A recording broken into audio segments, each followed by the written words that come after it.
इसका recording studio Ekangar सराय।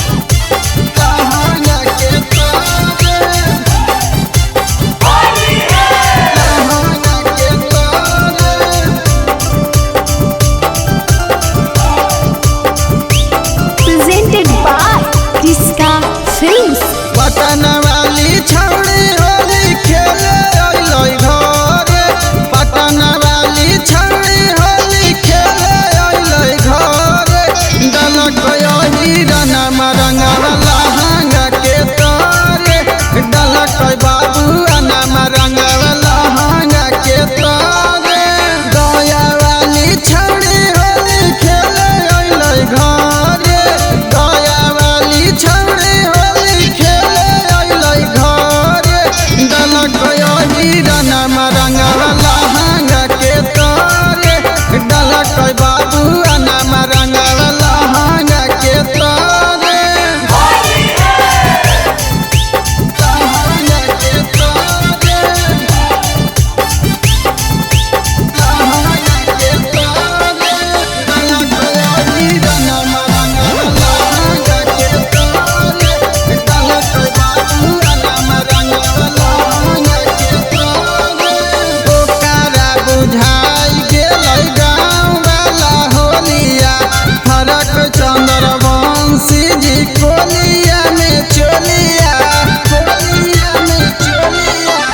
ओकरा बुझाई गेलै गाँव वाला होलिया, फरक चंद्रवंशी जी कोलिया में चोलिया, चोलिया। आरा वाली छौड़ी होली खेले अइलै घरे, बकसर वाली छौड़ी होली खेले अइलै घरे। डलक हिरन रंगवा लहंगा के तरे, डलक पासवा नाम रंगवा लहंगा के तरे। लहंगा के तरे, इसका रिकॉर्डिंग स्टूडियो एकंगर सराय। डलक हिरन रंगवा लहंगा के तरे, डलक बाबुआ नाम रंगवा लहंगा के तरे। लहंगा नेटाई देलक छौड़ा चौहानामा, घरवा जाके कैलक छौड़ी गिरे के बहानामा, गिरे के बहानामा। लहंगा नेटाई देलक छौड़ा चौहानामा, घरवा जाके कैलक छौड़ी गिरे के बहानामा।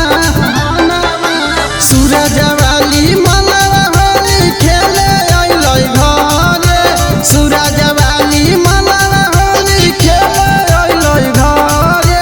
डलक रजनी सावा रंगवा लहंगा के तरे, डलक रजनी सावा रंगवा लहंगा के तरे। इसका रिकॉर्डिंग स्टूडियो एकंगर सराय।